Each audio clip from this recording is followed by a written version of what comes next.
She thought her rocky relationship was finally taking a turn for the better. But when she stepped out of the bathroom, excited to spend the day shopping with her boyfriend, she was met not with affection, but with a stun gun. What happened next would test her will to live in the most horrifying way. It's a story of survival, grit, and poetic justice. Welcome back to Disturbing Truth, where we uncover true crime cases from beginning to end, even after other reporting stops. Today, we're rediving into the case of Michelina Lewandowska, a case where the victim flipped the script and turned the tables on her attacker in the most extraordinary way. She had two sisters and lived in the village of Lasek in southwest Poland. If you enjoy this kind of in-depth storytelling, please take a second to hit that like button and subscribe so you never miss a case. In 2006, they moved together to the UK, settling into Marcin's parents' home in Failsworth.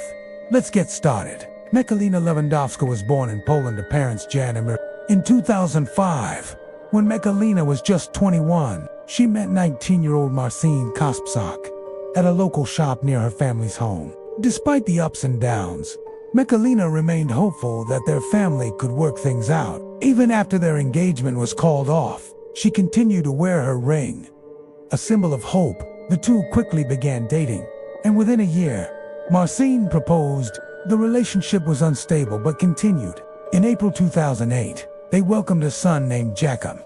But by 2011, the relationship was beyond saving. Marcin spent most of his time bodybuilding at the gym and ignored Michelina completely. One day, Marcin did something unexpected. He invited Michelina to go shopping with him and his friend, 18-year-old Patrick Berzahowski.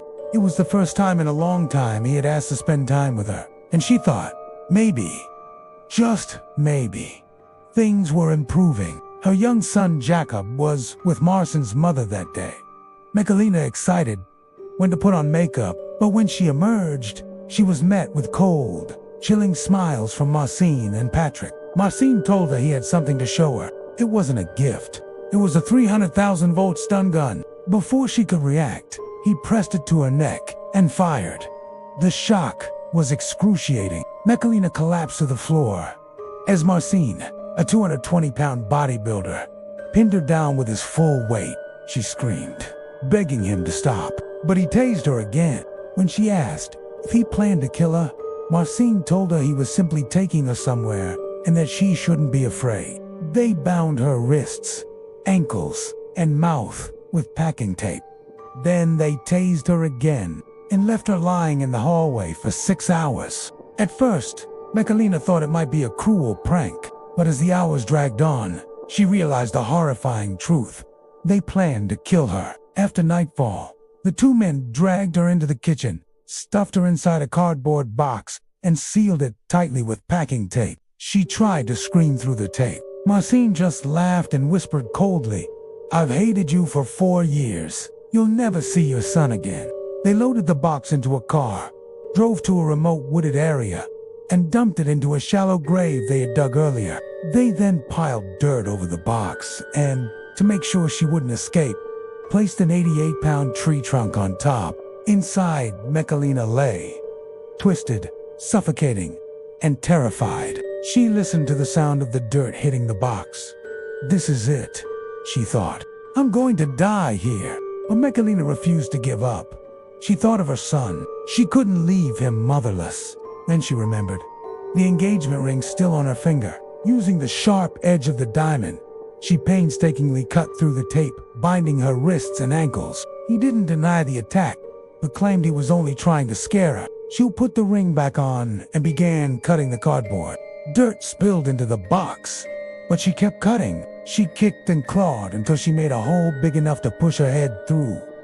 Fresh air, the night sky. With immense effort, she freed her arms and eventually her entire body. After nearly an hour buried alive, she escaped the grave. Michelina staggered onto the road, flagged down a passing car, and the driver quickly called the police. Marcin was arrested soon after. The police didn't buy it.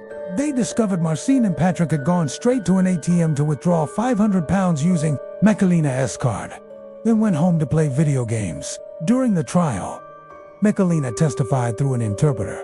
describing the horrifying moments of being buried alive. Marcin's defense argued the box had breathing holes, but Michelina firmly stated they were not left for her intentionally. Her mother expressed relief, finally able to sleep peacefully. The jury convicted Marcin Kasprzak of attempted murder and kidnapping, sentencing him to 20 years in prison. Patrick was found guilty of kidnapping and sentenced to 4.5 years. But that wasn't all. Police search in Marcin's home found equipment for making explosives. Marcin pleaded guilty to 8 counts of possessing explosive substances and received an additional 32 years in prison. Michelina and her son were relocated to a secret location, but the trauma of that day remains with her. He buried me alive and walked away thinking I would die there, cold and alone. But I fought my way out. Now, he is the one in prison. Michelina's father always had a bad feeling about Marcin, calling him spoiled and overprotected. This is a rare case of poetic justice. Marcin tried to take away someone's life and freedom, but in the end, it was his own freedom that was taken away. What are your thoughts on Michelina's bravery and incredible survival?